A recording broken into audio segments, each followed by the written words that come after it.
made a video last week about aiming and wanted to touch up a little bit on what you can do to help yourself out if you find yourself lacking in the aim department. I was first shown this guide as well as a couple scenarios by a friend and felt there's not enough information out there on how you can actually practice your aim.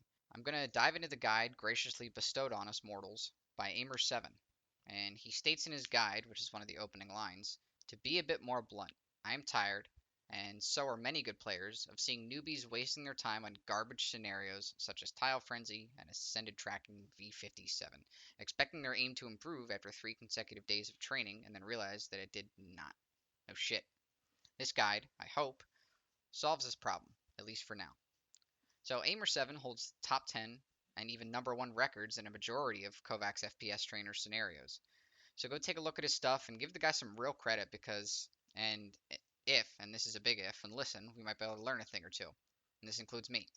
So I'm going to see if I can pick out scenarios given in the guide that will isolate problems that you have so that you can improve upon them, whether it be click timing aim, tracking, close quarter combat, mid to long range headshots, practically tracking, but with semi-auto stuff like an infantry and an AK. Okay? Okay. So to start, I usually warm up with Tile Frenzy. Sounds fucked, I know, but gradually it'll warm up my aim and my big fat arms so I don't have to feel like I'm holding a trout for my mouse.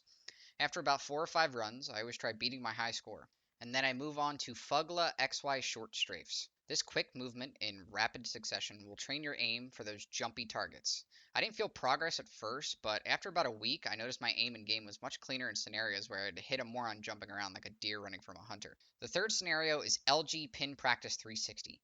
LG will train your vertical tracking while doubling as a target switch scenario. I feel this is most useful for when you have multiple targets that are trying to flank you from different directions, as they are running from cover when you shoot them. The pins will move with your shots, and sometimes they actually work against you as you push them into a wall or even up to a ceiling.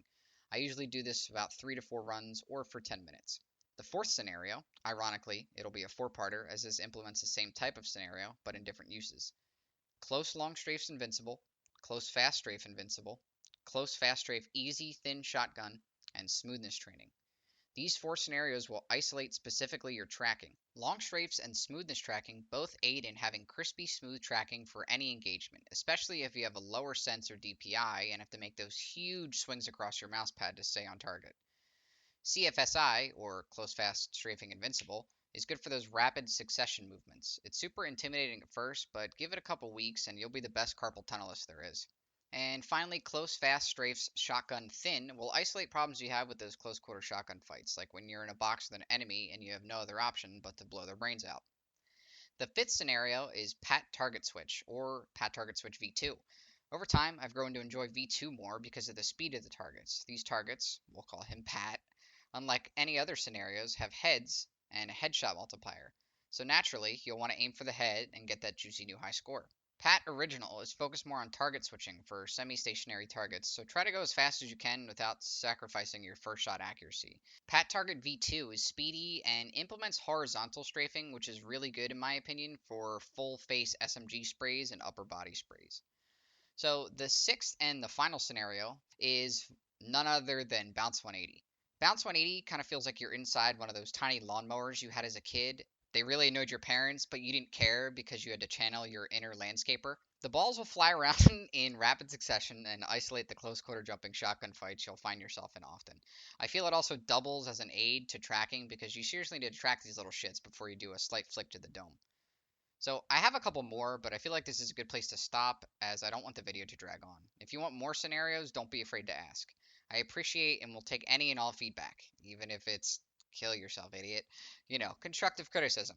So do me a favor, go follow Aimer7 on all of his social media, and please don't forget that if you are going to use his guide, to thank him for his time and his effort he spent on this guide, as it is seriously intuitive and breaks down a lot of problems that most aimers have from beginning to intermediate to even expert aimers. Go follow me on Twitter because I'm a sellout at the. Don't forget to hit the subscribe button and like the video. Share it with your grandma. I don't know. Show your dog. I don't give a fuck. P.S. I'm starting to feel like I'm getting on a consistent schedule, so next Saturday will be my Fortnite building warm-ups and my editing guide, and the following week will be Scrim and World Cup highlights or something. So, thanks you guys again for watching. Appreciate it, and I'll talk to you later.